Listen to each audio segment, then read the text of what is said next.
your house has its own, like, your own system. It's just,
flag of our color of our flag.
somebody else, they said that they put two letters there. They said this is my own seat. I don't think this is their own seat. I don't think they're not buying their own seat here. No one can buy own seat here.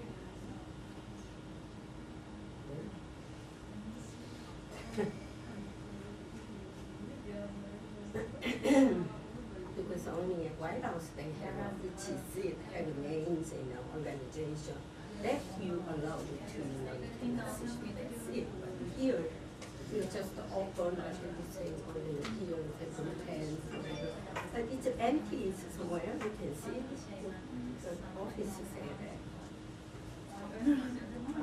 People know that there's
better than yesterday.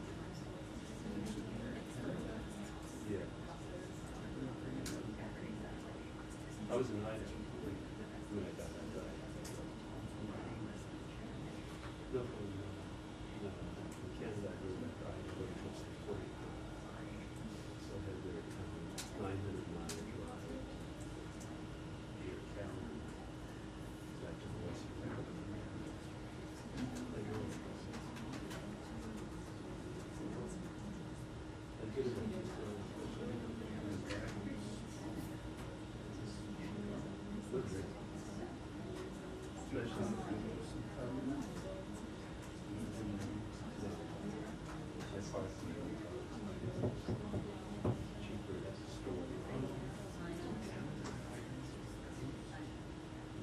Well, in Northern Ireland, southern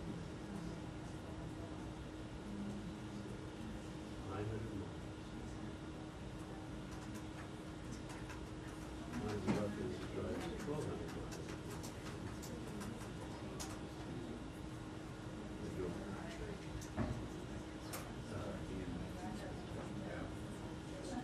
Well, I really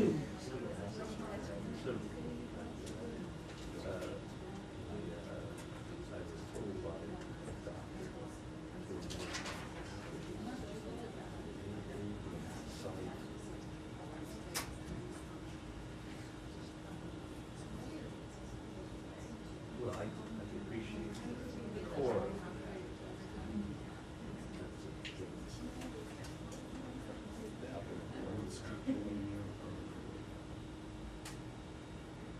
what's happening in Idaho. What's happening?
Afternoon, everyone. Doesn't feel as cold in here today as usual. To talk to the authorities about that. Start with some opening remarks. The Georgian people went to the polls on Saturday in an election environment shaped by the ruling party's policies, including misuse of public resources, vote buying, and voter intimidation. This contributed to an uneven playing field and undermined public and international trust in the possibility of a fair outcome. We join calls from international and local observers for a full investigation of all reports of election-related violations and urge respect for the fundamental freedoms of expression and peaceful assembly.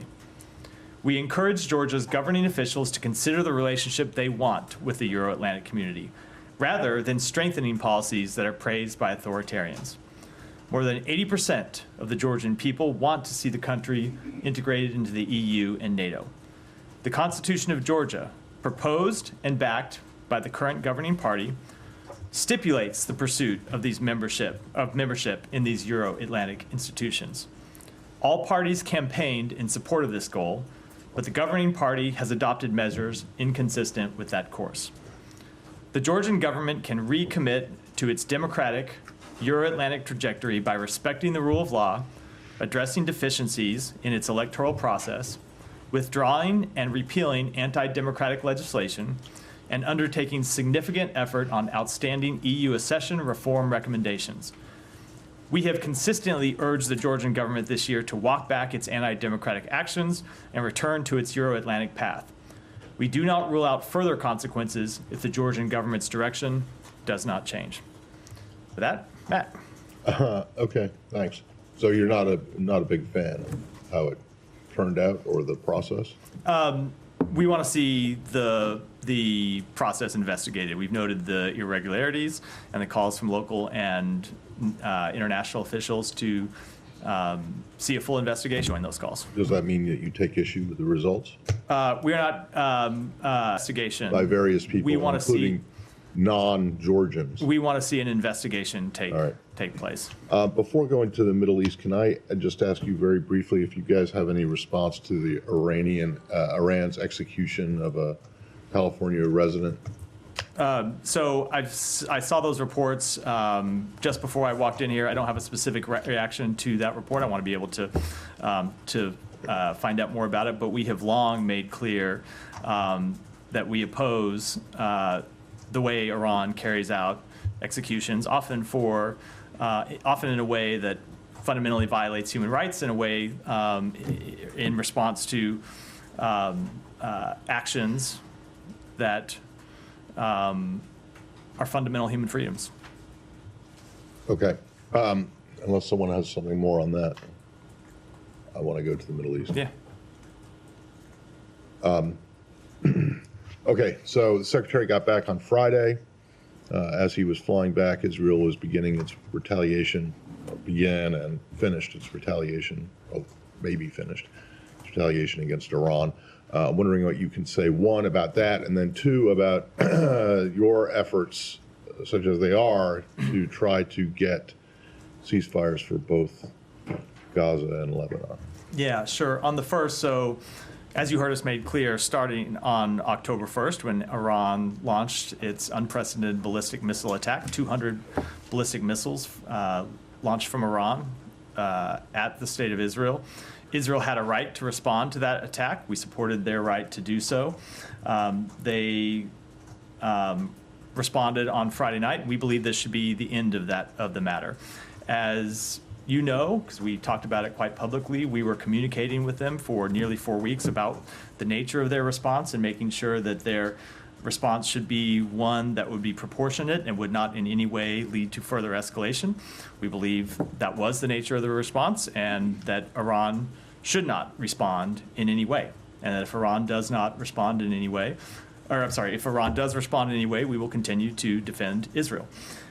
When it comes to the conflicts in Gaza and Lebanon, so as you know, negotiators met over the weekend to discuss how we can capitalize on the opportunity presented by Yahya Sinwar's death to try to move forward negotiations and get to an end of the war. I'm not going to get into the substance of the negotiations, but as the Secretary said last week, we wanted to see whether there are new formulations, new permutations of the deals that have been on the table, to see if there's a way to break the logjam that we've been at and move forward and finally get an end to the war. And we will continue to pursue that. And then when it relates to the conflict in Lebanon, I don't have any new updates from what the Secretary said last week. Okay. On the Iran retaliation, are you satisfied with that the Israelis listened to your advice and counsel? We do believe that well, let me say, first of all,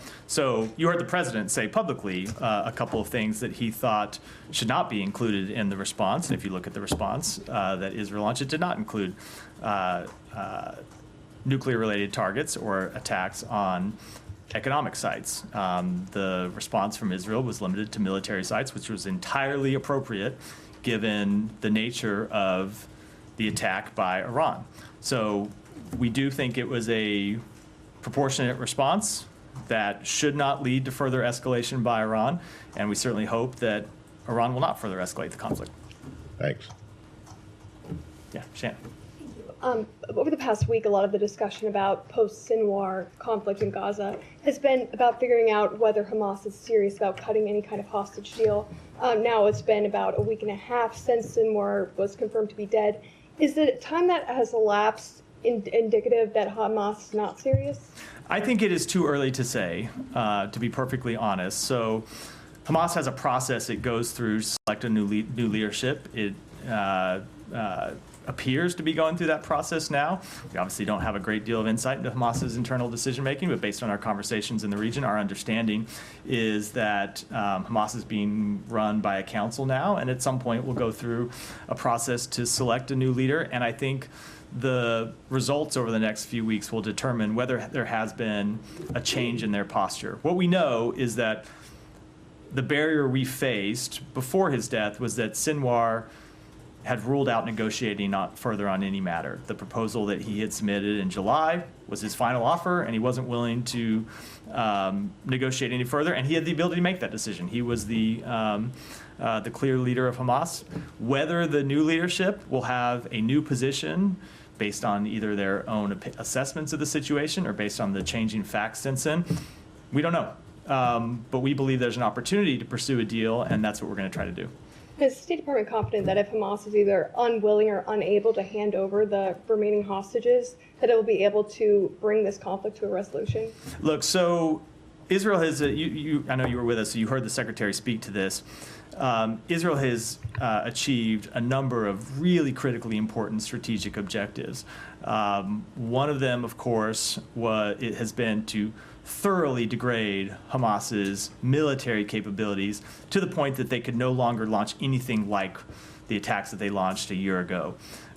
They still maintain a threat. They still can launch terrorist activities, but their military wing has been really degraded in its capacities. And then bringing Yahya Sinwar to death was another significant objective. But we absolutely need to see all of the hostages brought home.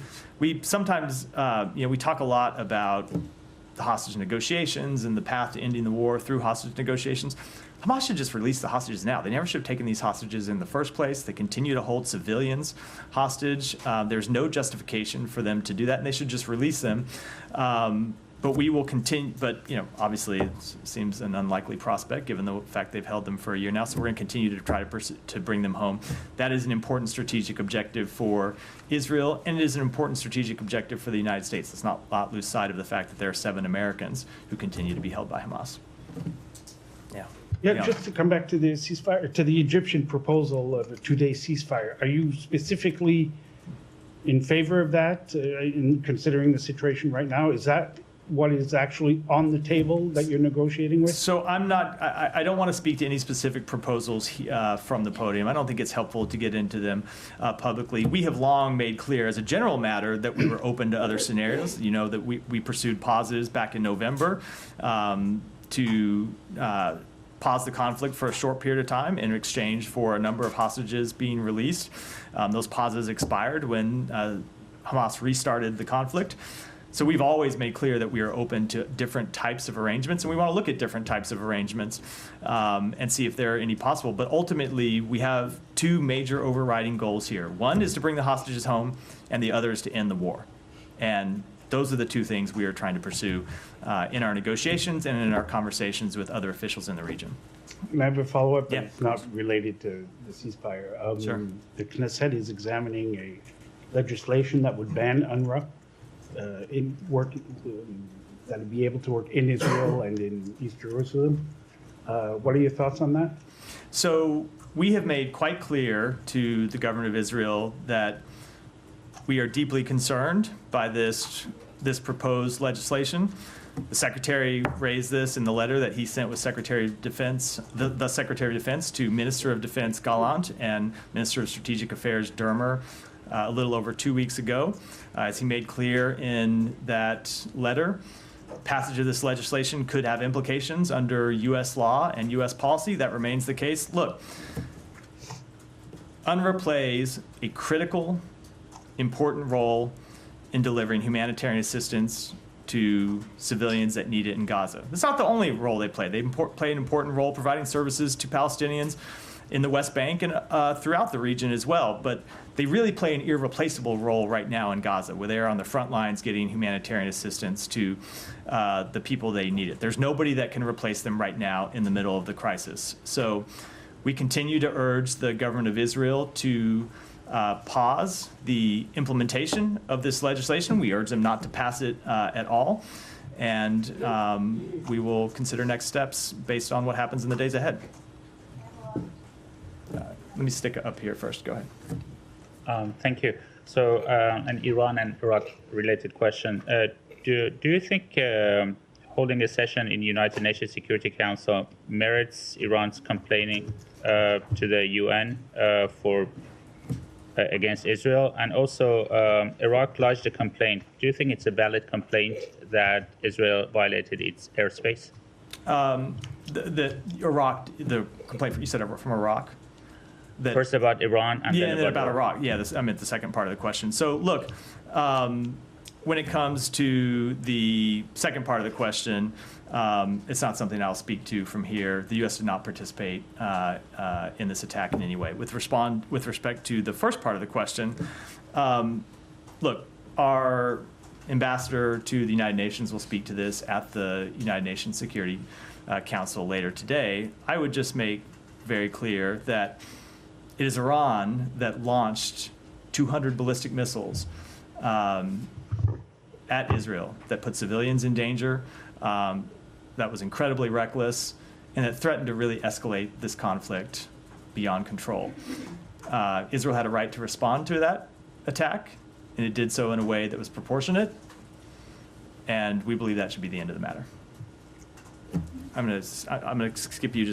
Let's stay in the region before we come to you, Yeah, Jamie. on northern Gaza, Matt, I know last week it was said the Israeli government told you guys they aren't instituting the so-called general's plan, but what is the U.S. assessment of whether Israel is intentionally carrying out a policy of starvation and displacement in northern Gaza? So I'll just say what the secretary said. He raised this directly with the prime minister and other members of the Israeli government. They said to us that they are not carrying out the so-called general's plan. I will just say that they should speak to what they're carrying out. We would clearly reject any effort to create a siege, to starve civilians, to wall northern Gaza off from the rest of Gaza. We would fundamentally reject that in every way. And we've made clear to them that we want to see humanitarian assistance make it to civilians. We want to see civilians protected.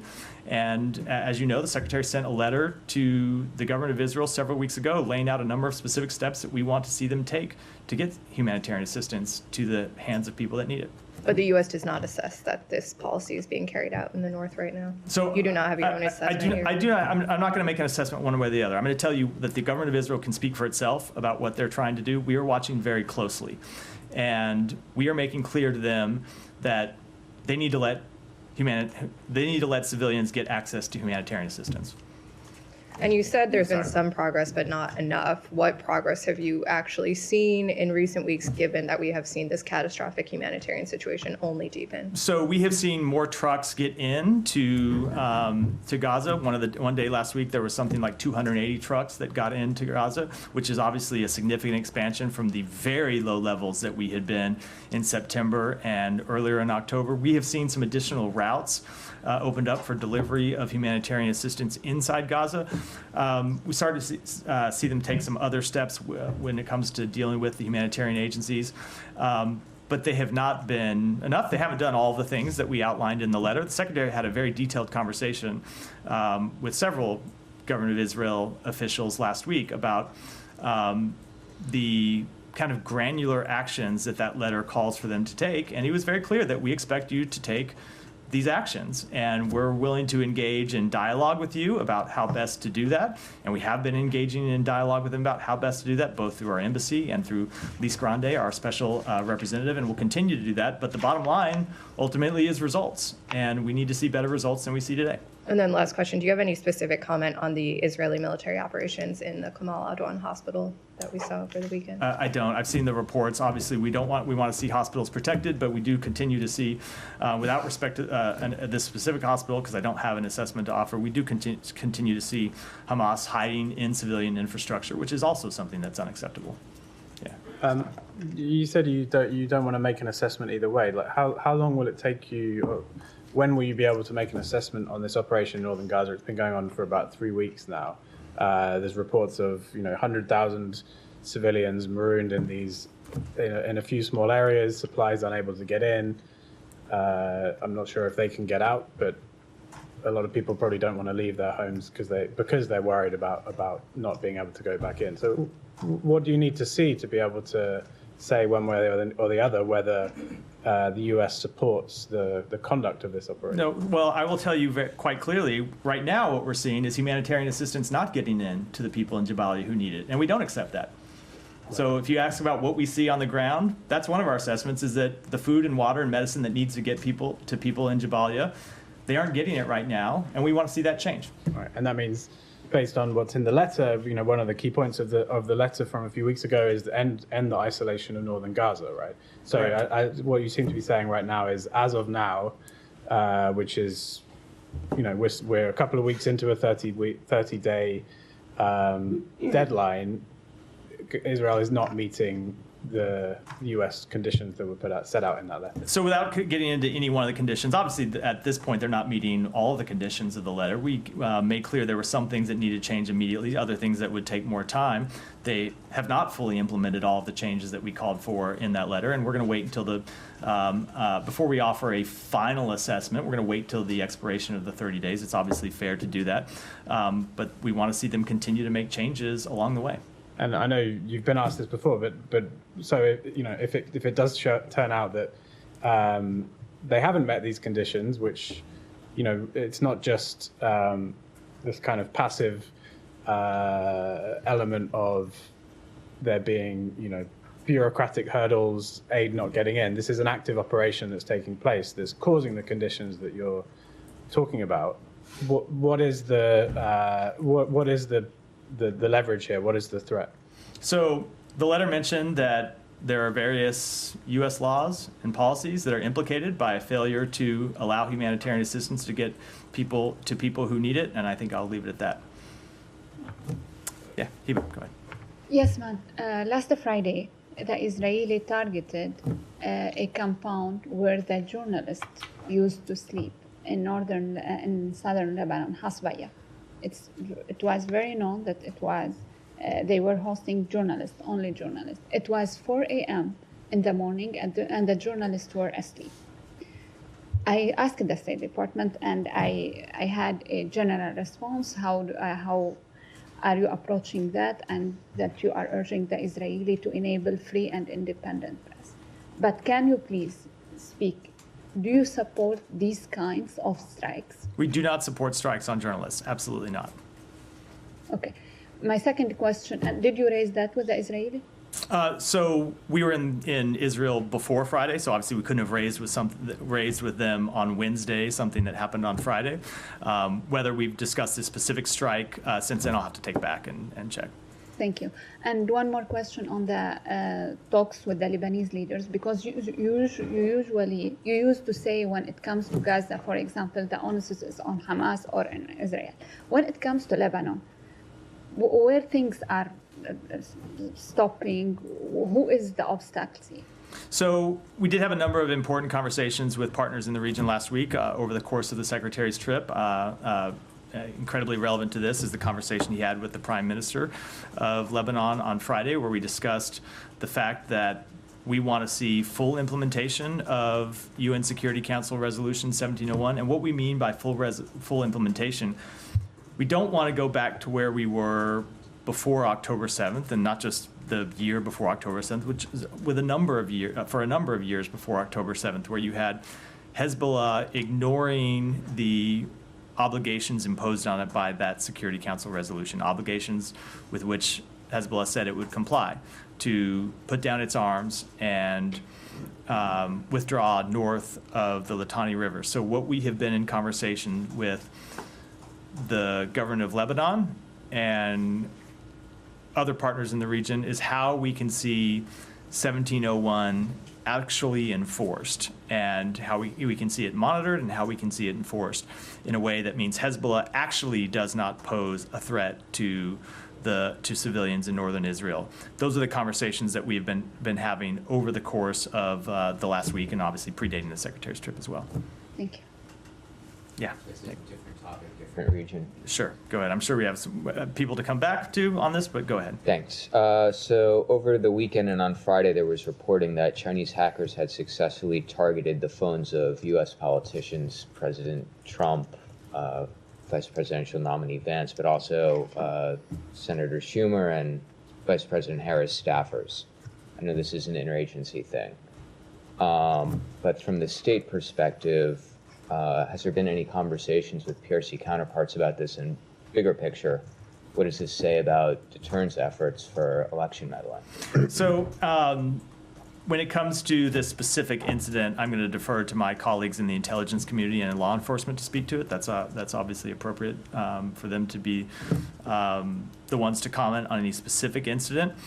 I will tell you, when it comes to Chinese hacking and Chinese interference in our elections, the Secretary has made quite clear, as recently as September, when he met Wang Yi on the margins of the United Nations General Assembly in New York, that any attempt to interfere in our election is something that the United States would take with the utmost seriousness. Yeah, go ahead. Going back to the Jabalia Hospital incident, Yeah. Hospitals are protected under international law. Is it permissible under international law, even if Hamas is using these sites to raid them, to attack them? And why wouldn't that trigger a U.S. red line where the U.S. would withdraw aid to Israel? So I'm not able to get into the full complexities of international international law from here. I'm not an attorney. But it is a simple fact of law that hospitals do, in some circumstances, lose their protected status when they are being used to launch military attacks. That's just a fact of international law that has been true for some time. It's not an assessment with regard to this operation or any other, which I obviously can't do from here. What we have made clear is that we want to see humanitarian sites protected. That includes hospitals, it includes schools, it includes other facilities. But we continue to see, as we've seen from the beginning of this conflict, Hamas embedding its fighters inside humanitarian sites, Hamas firing at Israeli soldiers from inside humanitarian sites, and that's an acceptable practice that puts the people of Gaza at risk. And if I could follow up, is it fair to say that the U.S. election is impacting the timing of a potential ceasefire there because the parties won't necessarily know who they'll be dealing with? I cannot speak for any other party than the United States, and I can tell you that it has no bearing at all on our focus on trying to bring an end to the war. Tom. Just to follow up on Jabalia and this idea of the general's plan as it's reported. I mean, you said just now you're not assessing one way or the other. It's up to the Israeli government to speak to it. But you then said you're not seeing supplies go in, basically, and that is an absolutely fundamental part of this entire idea is a siege, as it's been presented. And that would make it sound like there is a siege. So you are making an assessment. No, I'm telling you, we're not seeing food and water and medicine get into people who need it there, and we want to see that change. And if I could follow up, I mean, I asked the Secretary this directly, and it was, I mean, part of the question was answered, and you said again you reject fundamentally that the general's plan. Was this in Doha? This was in Doha. Yeah. I'll try and be a bit more concise. I mean, that plan as it's presented clearly would involve war crimes. So the question is, again, if Israeli soldiers are being instructed to carry out any part of this plan, should they refuse? I'm not going to get into a hypothetical. The government of Israel has said that it's not their plan. Obviously, if any soldier in Israel or any other country is instructed to carry out a war crime, they should refuse to implement it. And I asked the question, I mean, Eren Etzian, who's the former deputy head of the National Security Council in Israel, served under 4 prime ministers, has said that they may be committing war crimes, and if they're instructed to do so, they simply must refuse in this specific case. I mean, you talk generally, but in this specific case. Again, anyone that's instructed to carry out a war crime should refuse to do that. I think that's a fairly inarguable statement. When it comes to this specific plan, the government of Israel has said that that's not their policy, and you should take any further questions about that up with them. Let me try to stay in the region, then we'll come back to others in the front. Go ahead. Okay, thank you, Matt. According to an AP report last Thursday, France's Foreign Minister Jean-Noël Barrot announced at the Paris conference for Lebanon of $1 billion in pledges for humanitarian and military support to Lebanon. My question to you is, with Hezbollah integrated into Lebanon's government and perhaps the military, and with Lebanon's military unwilling to remove or stop Hezbollah, what measures of the State Department taking to ensure there are appropriate safeguards to prevent this $1 billion all apart from benefiting Hezbollah and Hezbollah? So I would say, first of all, I think the question unfairly implicates a number of actors inside Lebanon who are just as opposed to Hezbollah's influence in the country and are just as opposed to Hezbollah's crimes and human rights abuses inside Lebanon as the government of the United States is. Okay. And the government of the United States, along with other countries, continues to support humanitarian assistance to the people of Lebanon who have done nothing wrong, who have done nothing to bring this conflict upon them. And we continue to support important institutions in Lebanon, like the Lebanese Armed Forces, which we actually believe can be a bulwark for stability against Hezbollah's terrorism and other crimes. Okay, in a State Department report, October 25th of this year, Secretary of State Antony Blinken announced from Doha, Qatar, $135 million more in assistance to the Palestinians. My question to you is, in light of concerns that this money may be misappropriated for terrorism, what exactly will this money be used for while Hamas is unchecked by the Palestinian Authority in Judea and Samaria? And why isn't the State Department demanding Abbas forces arrest and disarm Hamas, especially Palestinian Islamic Jihad and his own pay-to-slave program? So let me just take the first part of the question. the money that the Secretary announced is being spent through the World Health Organization and through UNICEF, an organization that exists to provide humanitarian assistance to children. So the suggestion that money spent through the World Health Organization and UNICEF is somehow being used to further terrorism, I think is belied by decades of history. Okay, why isn't the State Department demanding a boss's Let me just move on to one more. Go ahead, behind you. Back to this proposed bill to ban UNRWA. What do you think about this whole direction of this whole Israel versus UN situation going, like Israel attacking UNIFIL in Lebanon, Israel discussing to ban UNRWA in Gaza, and also Israel, and also Israeli Foreign Minister multiple times criticizing UN Secretary General for asking ceasefire or uninterrupted humanitarian aid flowing into Gaza, which is repeatedly asked by US as well. Look, I think in a number of important ways, the relationship between Israel and the United Nations is not one that's productive and is not one that serves the citizens of Israel well. It certainly doesn't serve the Palestinian people well.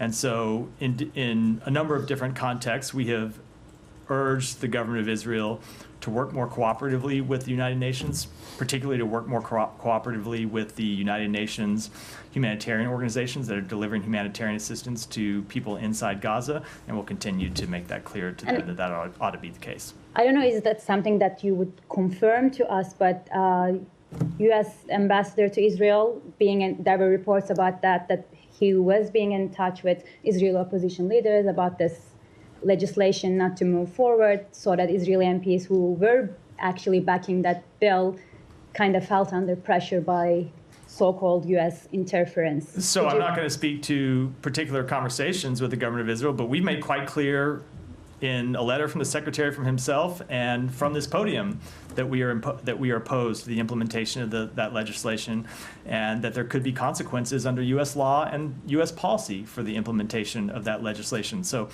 I don't think we could have been any more clear about our position when it comes to this bill. Thank you. All right, Jan, go ahead. Thank you, Matt. On Russia and North Korea, the Russian Ministry of Foreign Affairs warned that there would be a miserable price to pay if South Korea provide weapons to Ukraine and interfered with the dispatch of North Korean troops. Meanwhile, North Korean Kim Yo-jong threatened that if the U.S. and South Korea joint military exercises put pressure on them, an uncontrollable situation would arise on the Korean Peninsula, and that the U.S. would be responsible for it. How will you react to it? I would say that, as usual, Russia should stop making provocative statements against its neighbors and others in the region. One more, the Russian House of Representatives ratified Russia and North Korea Comprehensive Strategic Partnership Treaty. This treaty allows mutual military assistance between Russia and North Korea. How do you assess the legitimacy of military cooperation between North Korea and Russia in the future? We continue to be greatly concerned about the growing security partnership between Russia Do you and North have Korea. anything upgrade about the information on the North Korean troops? 5,000 troops headed to cruise. So we believe that North Korea has sent around 10,000 total soldiers to train in eastern Russia. That will probably augment Russian forces near Ukraine over the past several weeks. We have already seen a portion of those soldiers move closer to Ukraine, and we are increasingly concerned that Russia intends to use these soldiers in combat or to support combat operations against Ukrainian forces in Kursk near the border with Ukraine. How close have they moved? I don't have any further assessment to offer from here today. As you know, when Okay, well, I mean, it's just that, Russia is a pretty large land area. Indeed. So moving from Vladivostok, to Yekaterinburg is not necessarily getting close to Ukraine. It is closer to As you the know, west of when, Russia, but when we declassify intelligence information and make it public, we oftentimes are extremely limited in what we can say about that declassification, and that's the assessment I can offer today. But we are watching it very closely, and when we see further movements and have further updates to offer, all right, we will well, certainly make those public. but they're not in Kursk. I don't have any further assessment to offer today. All right. Well, can you be at least like, are they halfway there? I'm not going to do a percentage math. Sorry. Well, I mean, a mile. Are they a mile away from where they started? A good or bit. Are they a good bit more than a mile. All right. Yeah. Sorry, Nike. Go ahead. Just to clarify, you mentioned 10,000 troops. Are they in Kursk or the Kursk region or in other region? And then, is that your U.S. assessment that those North Korean troops were deployed to fight for Russia's war in Ukraine and not just for training purposes? So I don't have anything further to say than what I said a minute ago. We have seen 10,000 troops move to eastern Ukraine. Some portion of those 10,000. I'm sorry. Excuse me. Thank you for the correction. We have seen around 10,000 total North Korean troops move to eastern Russia. We have over the last few days seen a portion of those 10,000 groups move west closer to Ukraine. Nearer to Ukraine. In terms of an assessment, we're concerned that they intend to use them to fight or to support combat operations against Ukrainian forces in Kursk. And can you talk about the consultation and coordination with your South Korean counterparts, and what will be the high agendas on the 2+2 meetings on Thursday? So obviously we have a number of matters we want to talk about with our South Korean counterparts when their foreign minister and their defense minister are here. North Korea's expanding relationship with Russia, including this deployment of troops to Russia, will be one of the things, as will a variety of other provocative actions by North Korea over the past few months, as well as our broader commitment to to Indo-Pacific security. And we'll obviously have more to say as we get closer and at the conclusion of that ministerial. Finally, Kirby recently mentioned that the U.S. will communicate with the Chinese officials on their take about the deepening ties between North Korea and Russia. Do you have any diplomatic communication between U.S. and China on this matter? Yeah, and what is the take? We have communicated with the PRC about this matter to make clear that we are concerned about it and that they ought to be concerned about this destabilizing action by two of its neighbors, Russia and North Korea. I'll let them speak for themselves, but we have been making clear to China for some time that they have an influential voice in the region, and they should be concerned about steps that Russia has taken to undermine stability. They should be concerned about steps that North Korea has taken to undermine stability and security, and we'll continue to make that clear to them. Yeah, Alex. On this topic, you finally came to the conclusion where Ukraine has been 2 weeks ago. Does it require any joint action? Have you been consulting with the Ukrainians? We have been consulting with the Ukrainians. We've been consulting with our allies and partners about appropriate next steps, and I'll keep those conversations private. But right now, you're not at the level where it requires action from you, not just a reaction. So we are consulting with our partners. I'm not going to speak to reactions publicly. Thank you. I want to go back to Georgia, if I may. You called on Georgian officials to investigate the violations, but we have the president, last democratically elected official in the country, who said that it's illegitimate and it's part of the Russian operation. Is there any reason to why this is not reflected in your and the Secretary's statement yesterday? So we made clear that we want to see an investigation. And to be clear, Alex, I didn't specify that in my statement that it should be Georgian officials that should conduct that investigation. We are consulting with our European partners about what an appropriate body to conduct such an investigation might be. Like you don't expect GED, which actually is, accused to be rigged the elections. You don't expect them to investigate. You just heard my answer to this question, Alex, which is we are consulting with our partners about what an appropriate other body to conduct such an investigation might be. And are you considering any punitive action? I'm not going to get beyond what I said in my opening statement, which is always Georgia's actions will determine our responses. We have had our relationship with Georgia under review for some months now. You have seen us already suspend $95 million in assistance to the government of Georgia. We have other assistance that remains under review. And finally, right as we speak, there are tens of thousands of people in Tbilisi outside. They're protesting. They believe that they have been abandoned by the United States. Do you have any message to them? So we obviously support everyone's right to peacefully protest, and we urge authorities to fully respect Georgians' right to peacefully assemble, and we want to see a full investigation of the alleged irregularities in the election. Can I have a follow-up Yeah. on Georgia? In the statement from the secretary last night, and yours is today, one word is not there, Russia. Do you consider that they interfered in the election in Georgia? I don't have an assessment to offer at this point. Now, look, we saw, even outside the claims of Russian interference, we saw the ruling party take steps that would restrict Georgians' right to participate in a fully free and fair election. We saw vote buying, we saw crackdowns, and now, of course, that's a separate question from Russian interference. I'll say that we have seen Russia interfere with a number of its neighbors' elections over the past several years. We've seen them interfere in our own election.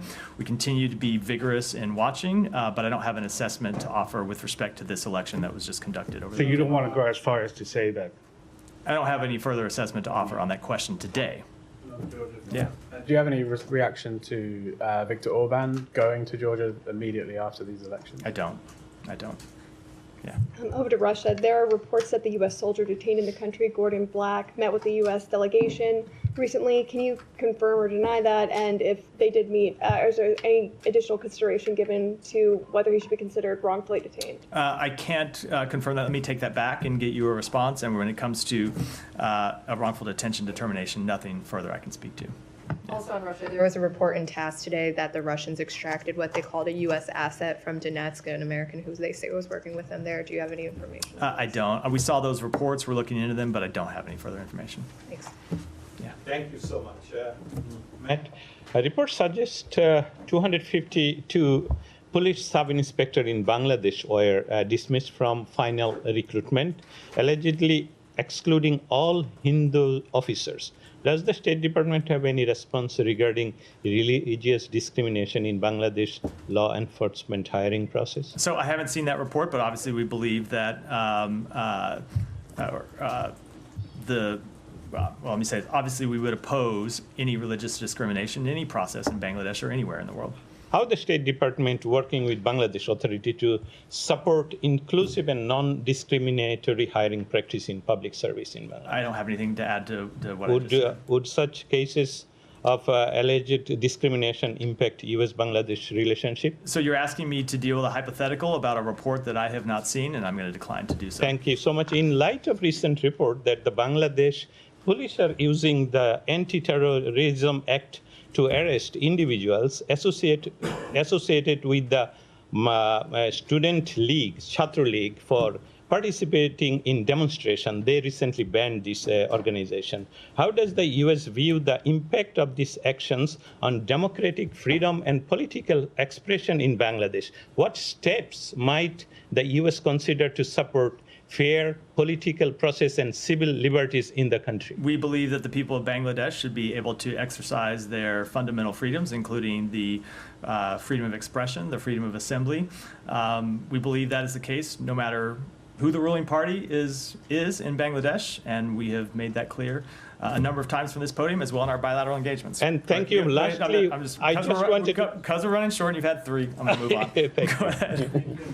A couple of questions. Bangladesh's foreign secretary visited U.S. in the last week of this month. He had exchange with the Deputy Secretary Verma, Under Secretary John Vass, and the Assistant Secretary Donald Liu, also NSC and the Global Anti-Corruption Commission. Do you have any insight to share about these important meetings and how you are reassessing relationship with Bangladesh? I don't have any further readouts to offer. And one more on, according to Financial Times, the Bangladesh Central Bank governor has accused tycoons linked to the former administration of Sheikh Hasina of siphoning 17 billion from the banking sector during her rule. It's being called the largest bank robbery case in the history. how can you help recover this money and hold those responsible accountable for a global perspectives? And by the way, today is my last day in this briefing room as the Bangladesh interim government offered as ambassador role, and I accepted it. And after the paperwork, the foreign ministry will post me in somewhere. So I'm thankful to you and all of my colleagues during my last 10 years journey in this briefing room as correspondent. Thank you.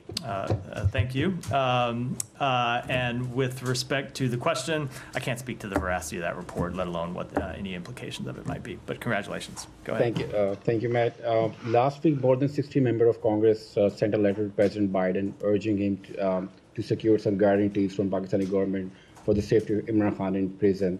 Do you have any position on that letter? Only that we've received it. We'll respond in due course to the members.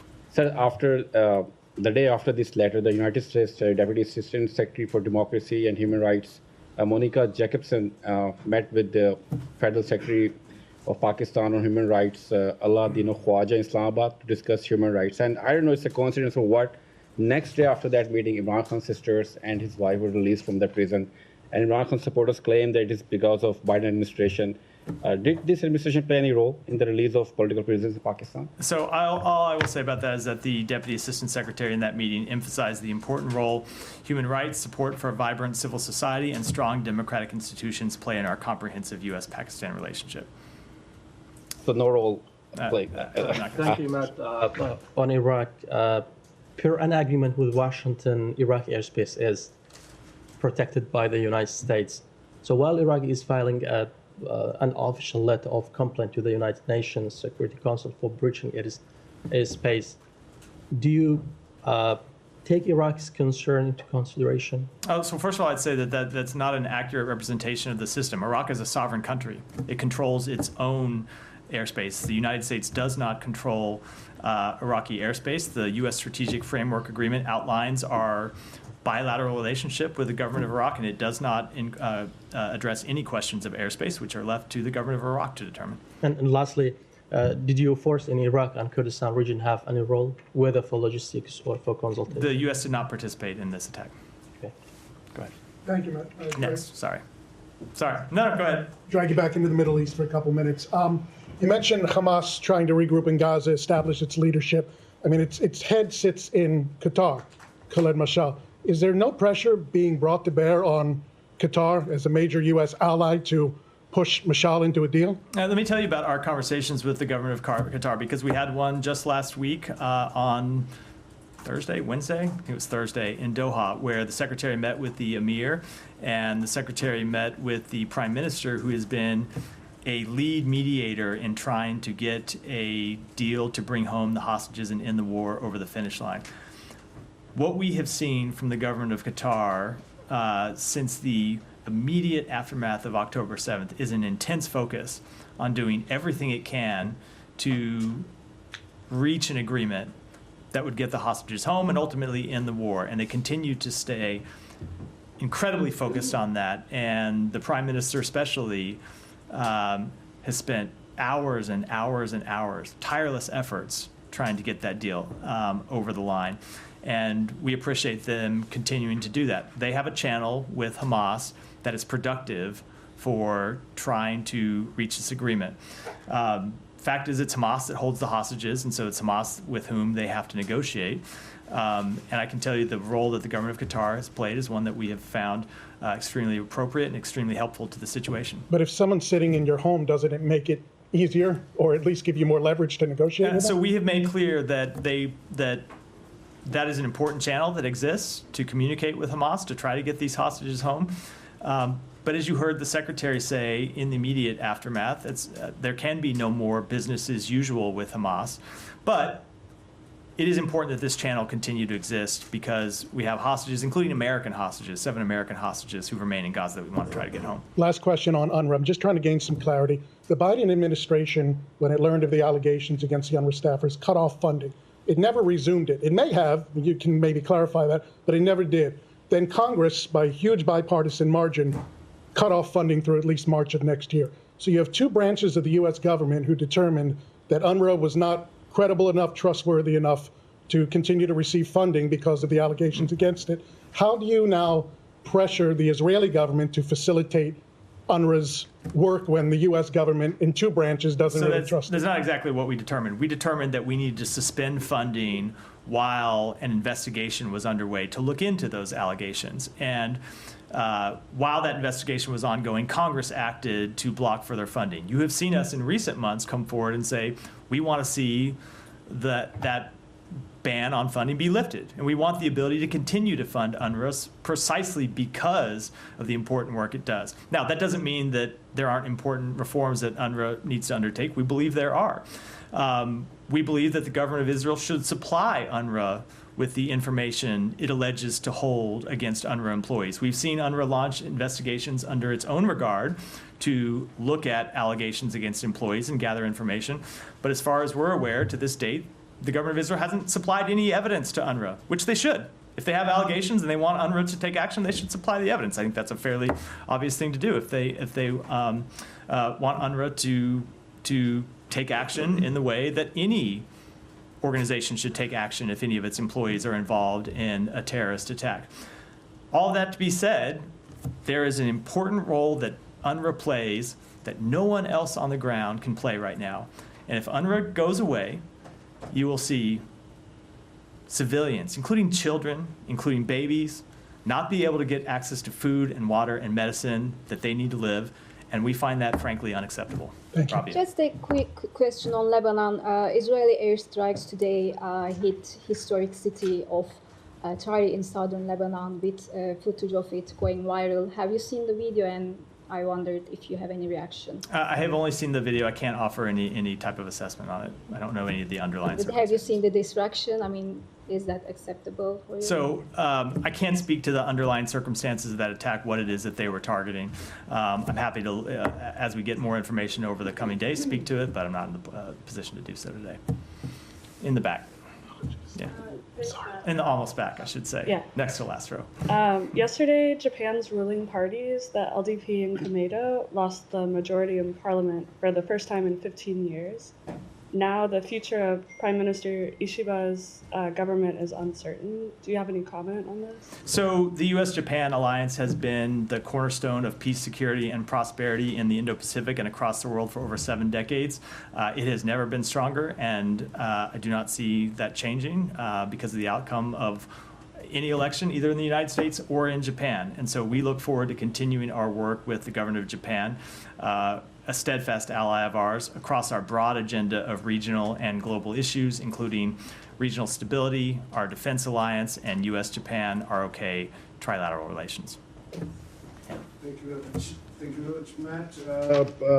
A great U.S. POW, well-respected Vietnam War POW. Mr. James Bond Stockdale also ran for the U.S. presidential elections. He was my teacher for ethics. This question is regarding dedicated to him. So elections are in the swing. Yesterday, the Michigan. I don't think I've ever heard a question dedicated to someone before.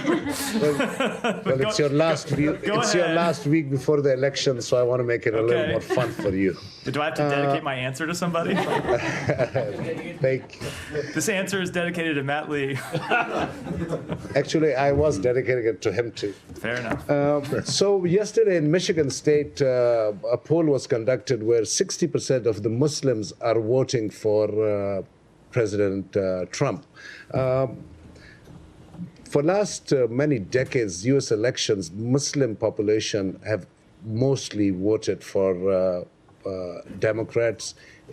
Would you say it is because of the poor policy, especially with regard to Gaza, that the Muslim population is going to play a... Let me just stop you there. I'm not going to dedicate the answer to anyone because it's not a question I can answer. I think you well know... You're proud of your Gaza policy? I think you well know when it comes to U.S. elections and what happens in U.S. elections, that is not something that we ever comment to from the State Department. Okay, just one more question. Your donut answer was very popular in Pakistan. Millions of people viewed that answer of yours about the donuts. So 2 days ago, in front of the Supreme Court, there was a monument constructed where the former Chief Justice, regarding whom the donut question was dedicated to, was built. Now that monument is being called as a graveyard by several leading journalists in Pakistan. Some of them are calling the monuments as human rights graveyards, some of them journalist graveyards, some of them parliamentarian graveyards, and they are wondering if you would be willing to create something in honor of Justice Ruth, who was a Supreme Court judge of the U.S., in whose memory buildings are painted. Would you dedicate a donut monument in that graveyard just to raise? I think we have escaped the grasp of reality here, and I don't know how to bring us back with an answer that is any way But basically in what my I'm saying is bailiwick as the State Department spokesperson. all the pillars of Pakistan has been ruined, destroyed in the last 2 years while you have been the spokesman, but some of the questions have gotten really great attention, and donut was one of that. I try to give serious policy answers, not be an engagement factory. If you have one more, we'll take it. If not, Yes, please. My last one is about this Baloch, very popular activist in Pakistan, and the Baloch senators who were kidnapped and coerced into voting. So Ms. Mahrang Baloch has said that the way Mr. Akhtar Mengal and the BNP senators were treated and coerced into voting for the 26th constitutional amendment and are now being framed into fake police cases clearly shows that there is no space for parliamentary politics of peaceful activism in Pakistan. Just if you could say anything about that. So maybe. we want to see democracy upheld in Pakistan, including everyone's fundamental right to participate in democracy and exercise their fundamental human freedoms. With that, I got one more. Yeah.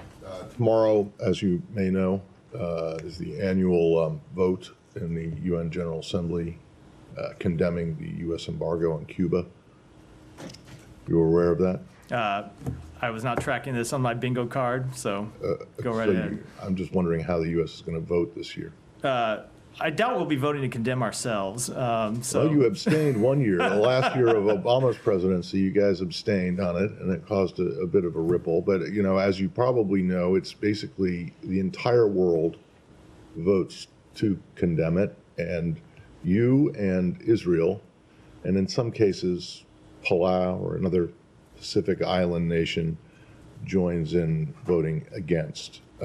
This year, it's most likely just going to be U.S. and Israel. So, do you have anything to say about this yearly display of isolation on the international stage, at least in terms of this one policy? I'm sure I will tomorrow if the vote takes place, but no, not today. So, okay, thank you. Thanks, everyone.